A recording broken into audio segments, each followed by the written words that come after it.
encore une fois, c'est toujours une joie et un bonheur de se retrouver. C'est comme une conversation biaisée, comme j'aimerais que vous soyez là pour réagir ou pour poser des questions et qu'on cherche ensemble. On est sur ce chemin de dévoilement. Essayez de nous approcher de cette réalité du Dieu de notre foi, mais de Dieu qui est proche et qui agit dans nos vies.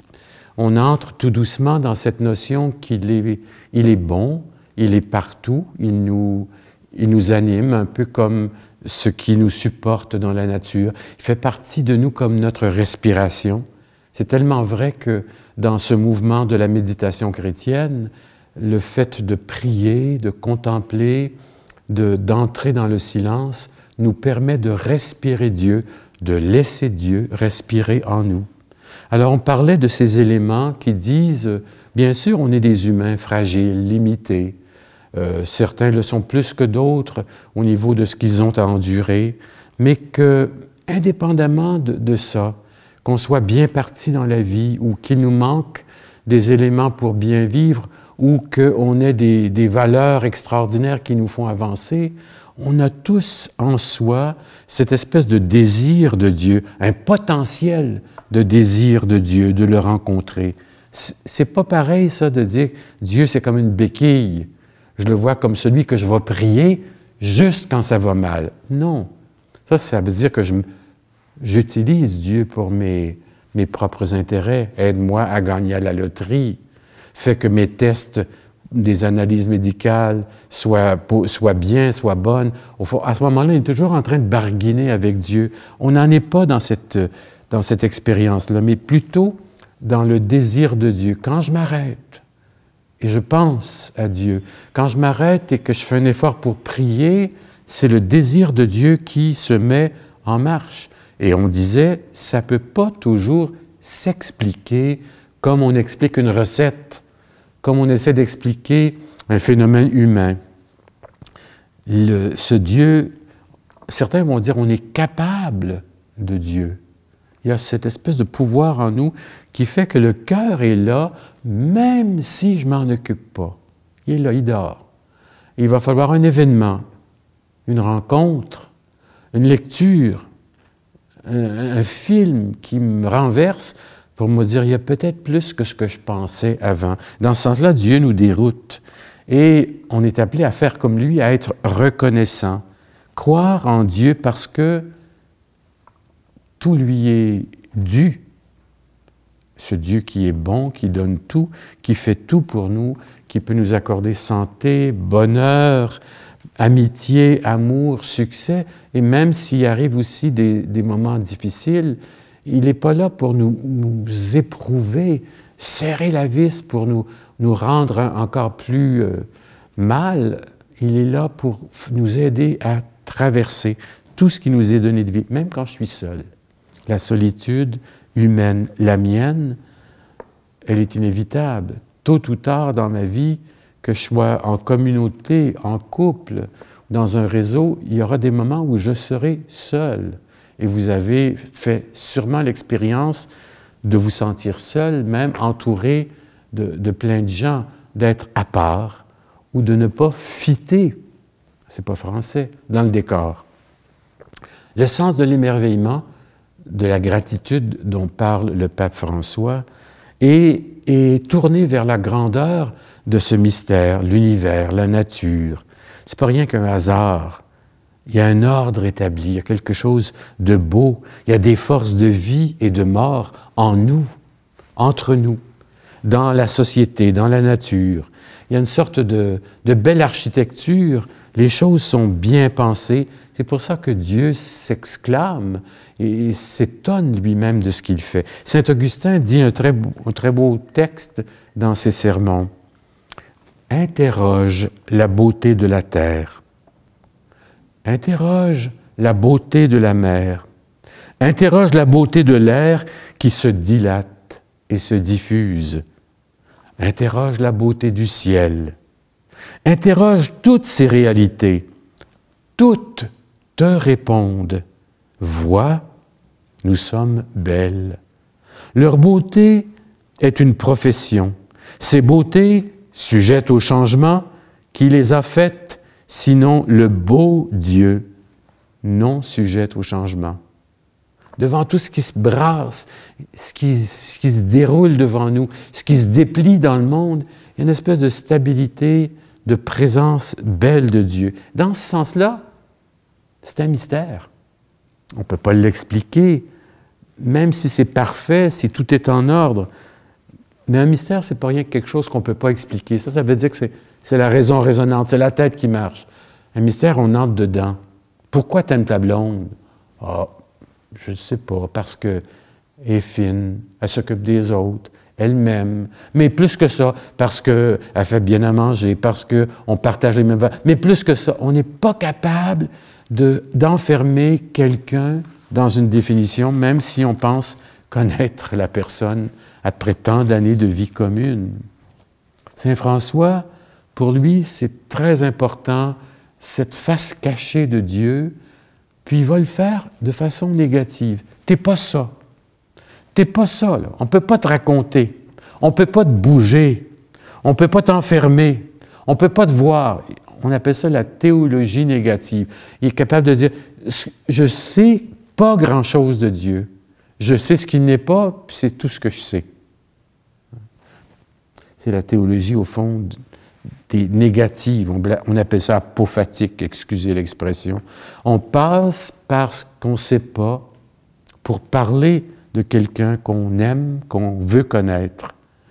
Alors, aborder la question de Dieu de façon positive.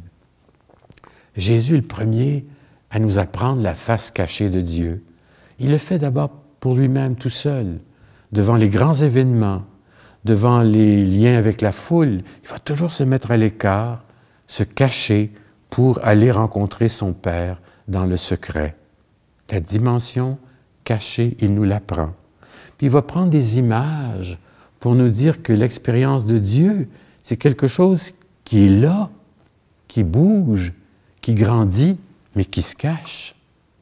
Par exemple, le royaume, c'est comme un trésor caché dans un champ sans prix. L'expérience de Dieu, ou le royaume, c'est comme une perle rare. C'est comme du levain qui est enfoui dans de la pâte. Une toute petite graine de moutarde, de rien, qui va devenir un gros arbre. Toujours ces idées de... C'est petit, c'est caché, ça ne se voit pas, et on sait que ça grandit. Ça prend des proportions démesurées. Un couple qui fait un enfant et qui en fait deux, et qui grandit, qui fait bâtir sa famille, et qui est en réseau d'amitié, c'est l'arbre, la généalogie du couple et de l'amour qui grandit, puis qui fait des branches qui portent fruit, les fruits de l'amitié, les fruits de la fertilité, les fruits de savoir que je laisse quelqu'un derrière moi, au fond, et devant moi. C'est quand on regarde des personnes qui, à 40-45 ans, n'ont pas fait d'enfants, ceux qui veulent avoir des enfants, c'est douloureux des fois. Qu'est-ce que je laisse derrière moi en héritage? On a besoin de voir, de prendre ce désir de vie qui est au-dedans de nous et de le laisser grandir et de le laisser partager. Au cœur de ça, c'est l'amour. Donc, l'image d'un Dieu qui aime. Il y a un potentiel d'amour entre vous et moi, en chacun de vous, quelle que soit la vie qu'on mène ou qu'on est mené, quel que soit l'état de déchéance ou de difficulté que j'ai pu vivre, l'amour est toujours là, semé en petit. On va le voir, par exemple, ceux qui travaillent avec les délinquants, il suffit d'une chiquenaude pour que tout d'un coup, le jeune retombe sur ses pattes. C'est pas facile. Ceux qui travaillent avec les jeunes dans le monde de l'adolescence, les gens de la DPJ, comment c'est un défi continu à essayer de bien comprendre, bien toiser, bien saisir l'autre qui est blessé devant soi et qui va sortir ses gants de boxe pour s'affirmer, pour essayer de dire « je suis au monde, je veux-tu compter pour quelqu'un ?» C'est le mystère de l'autre. Il y a cette petite semence d'amour. Il n'y a rien de plus beau quand vous assistez à quelqu'un qui sort de sa coquille, de sa blessure, et qui est capable d'aller plus loin que ce qu'on lui a fait subir. Ça ne veut pas dire que ça s'oublie, que ça se perd.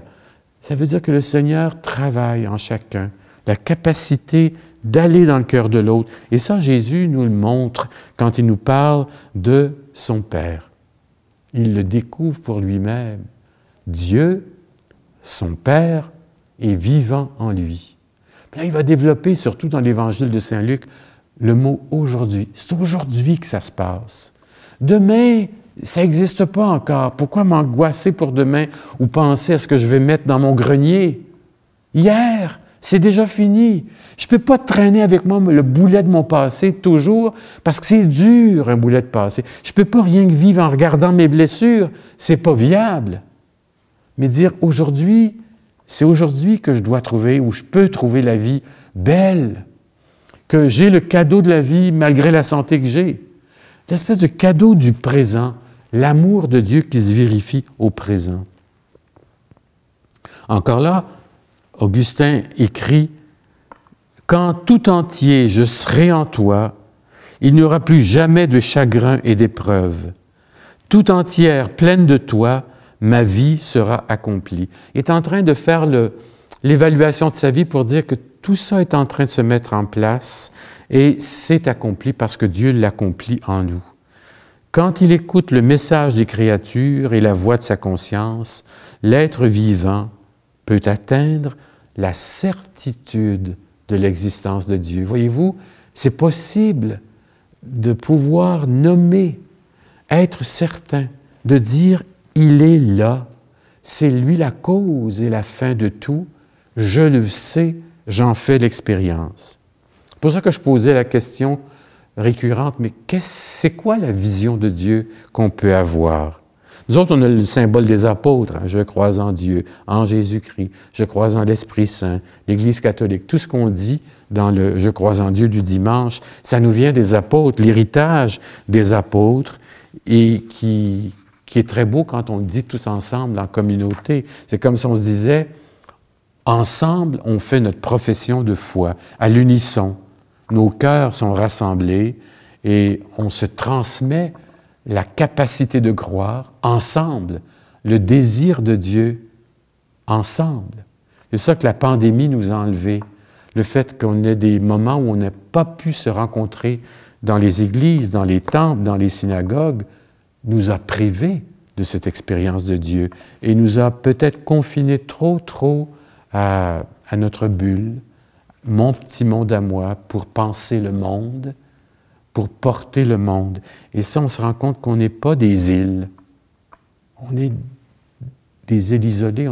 On est un rassemblement de personnes qui sont là. Alors, la tradition chrétienne nous a dit, mais vous avez un « je crois en Dieu » entre les mains, là, qui vient des apôtres, mais aussi, depuis que le monde est monde, on réfléchit sur la place d'un être suprême. Les gens qui sont dans le mouvement des AA vont dire le grand boss en haut, l'être suprême. On essaie de lui trouver des noms. Et à travers l'histoire, il y a des hommes, des philosophes, des théologiens, il y a eu des saints et des saintes qui ont mis un nom « Tu es amour ». Tu es au-delà de tout. Tu es mon Dieu et mon tout. Tu es tout le bien. Puis, on peut le poser aussi en question pour dire que le désir est là. T'es qui, toi, dans ma vie?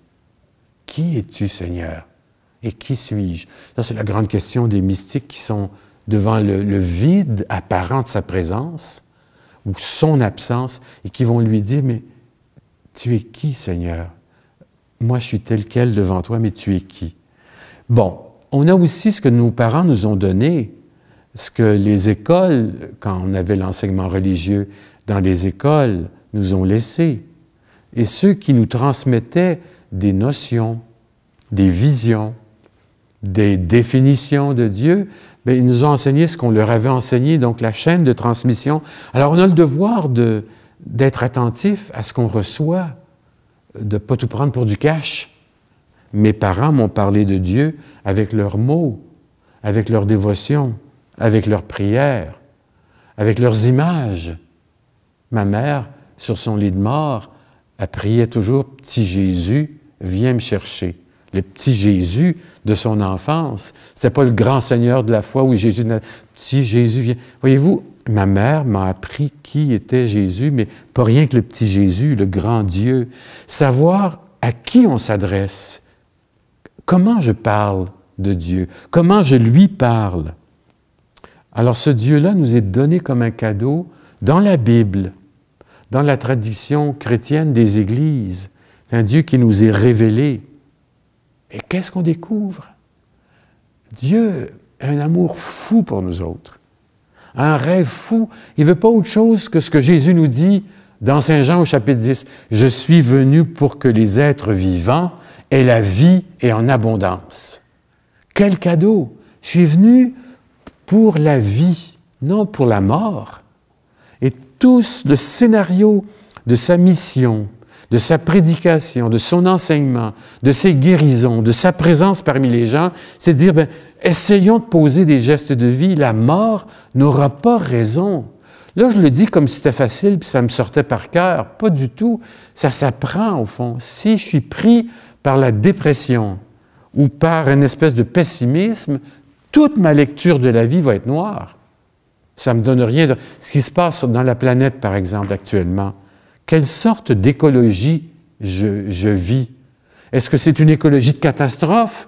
C'est la fin du monde, les glaciers fondent, le niveau des mers monte. Je peux passer mon temps à dire ça, là, on le dit depuis des années. Qu'est-ce que je fais pour que la vie vive? Être capable d'aller du côté de la vie. Le Dieu qui nous est révélé, c'est un Dieu d'abondance, un Dieu qui promet ou projette le bonheur, et un Dieu qui n'a pas peur de s'approcher de notre humanité. Mais moi, comme je suis fragile, comme je suis cartésien et j'ai besoin de savoir, je vais dire, bien, ça devrait être un homme qui est extraordinaire, un Dieu extraordinaire, qui répare tout sur le grand horloger, qui a tout mis en place et ça ne peut pas casser. Ou bien, c'est un grand maître assis sur son trône. Il y avait des étapes dans l'histoire où on mettait Dieu dans son perchoir avec une couronne et puis ça le distançait. On faisait une distance, un juge implacable. Pour certains d'entre nous, je peux voir Dieu comme un travailleur social. S'il venait donc régler certains problèmes de l'humanité, pourquoi est-ce qu'il regarde ça de façon passive? Il ne fait rien. C'est un Dieu passif.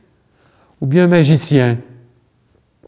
Comme si on lui donnait une baguette magique, puis enlève le sida, enlève le cancer. Plus besoin d'aide médicale à mourir, on va être éternel. Non, il rentre dans notre expérience humaine à cause de Jésus, dans ce qui est limité. On est des êtres limités par la mort, mais en même temps, on apprend que la mort n'a pas le dernier mot. La vie crie au-delà, plus loin que la mort. Alors, si on met le bout à bout tous les credos qu'on va essayer d'exploiter pendant nos rencontres, on se rend compte qu'on arrive toujours à une seule et même certitude. Je suis fait pour Dieu. Je suis un être spirituel, puis je suis appelé à faire un voyage humain. Nous, on pense le contraire. Théâtre de Chardin dit ça. On est comme des êtres spirituels, puis on apprend à devenir plus humain en vivant. On a cette espèce de souffle de Dieu en nous qui nous fait crier « Papa, Abba » comme Jésus. Qu'est-ce que Jésus propose? Il propose des images, lui aussi. Il prend les images de son temps. Dieu est un berger. Il se préoccupe des siens. Il se met en route. Il se donne du mal pour l'humanité. Il va chercher la brebis perdue, puis laisser les 99 autres. Dieu est un pasteur, quelqu'un qui met toute son énergie, son attention à prendre soin de ce troupeau qui lui est confié. Dieu est un semeur pour Jésus. Jésus parle de Dieu, son Père, comme celui qui sème partout, au bord du chemin, dans un champ fertile, une terre à roche, des épines. Il s'en fiche, il sème la vie partout.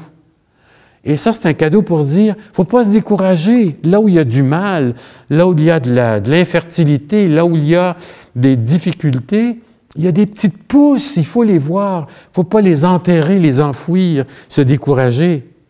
Dieu, c'est le maître de sa vigne. Il s'en occupe. Il va la renchausser, il va couper les mauvaises pousses, les branches sèches, il va les élaguer, les enlever, les brûler. C'est le maître. Dieu, c'est aussi celui qui est le grand maître d'un festin. venez à ma table, il appelle son monde. Jésus fait découvrir un nouveau visage de Dieu, un Dieu qui est constamment rapproché de ce qu'on vit.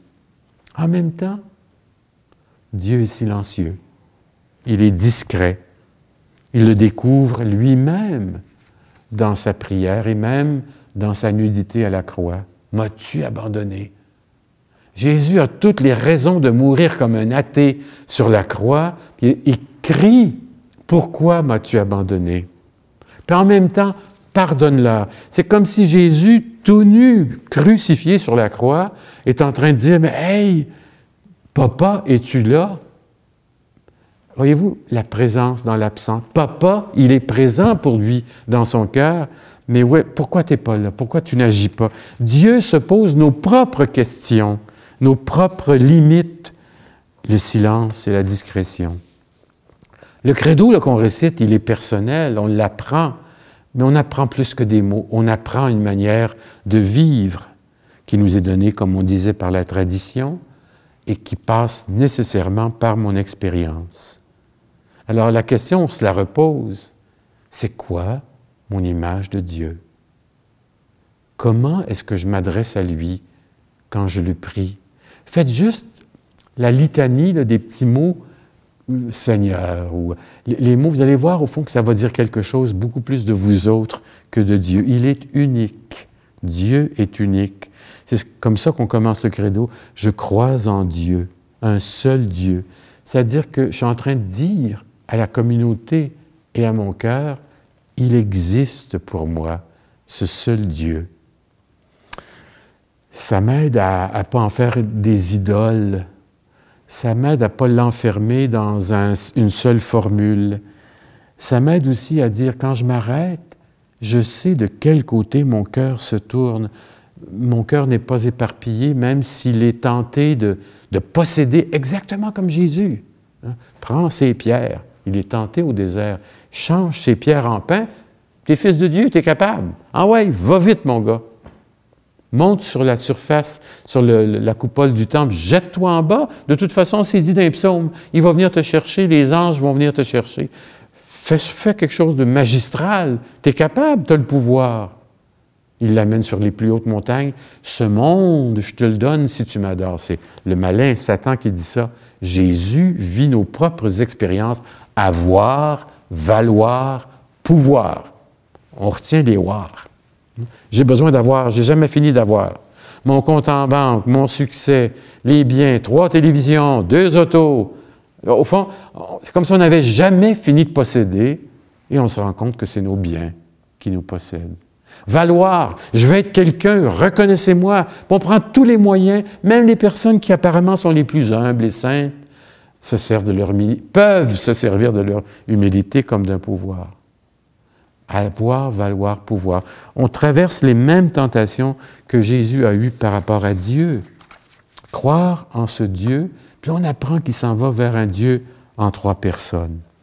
Le chant qu'on connaît, un seul Seigneur, une seule foi, un seul baptême, un seul Dieu et Père. Appelés à garder l'unité de l'esprit par le lien de la paix, nous chantons et nous proclamons un seul Seigneur, une seule foi, un seul baptême, un seul Dieu et Père. Appelés à former un seul corps dans un seul esprit, nous chantons et nous proclamons un seul Seigneur, une seule foi, un seul baptême, un seul Dieu et Père. C'est presque un chant de baptême, un chant pour unir notre foi. J'aimerais qu'on passe un peu de temps, c'est peut-être pas pour cette rencontre-ci, mais la prochaine, pour faire cette différence entre croire et ne pas croire. Une sorte, le défi de croire. Mais le cadeau de croire, c'est ce dont on parle depuis le début. On se fait donner un petit trésor, mais on s'en occupe de son trésor. On le capitalise, on fait en sorte qu'il grandisse, il grossisse au fond de soi. Dans ma mémoire, le trésor de Dieu. Seigneur, je t'aime. Viens parler à mon cœur. Ne me laisse pas seul dans la déroute. Viens me corriger si j'ai besoin de l'être. Pour d'autres, viens me guérir, car je souffre dans telle situation. Le cahier de prière, d'intercession à l'entrée de la chapelle est très parlant pour ça. Des gens qui se confient et qui n'ont pas peur de se mettre à nu dans leurs prières, dans leurs attentes, dans leur désir de Dieu. La capacité qu'on a de nous arrêter et de dire « je ne suis pas le centre de mon monde ». Si j'ose croire, si j'ai le courage de croire et d'essayer de m'approcher le plus possible du cœur de Dieu, je vais me mettre à écouter, je vais tendre l'oreille du cœur, je vais faire silence. Je ne parlerai pas tout le temps comme moi je suis en train de faire là. Écoute, Seigneur, parle. Je vais me mettre à ton écoute.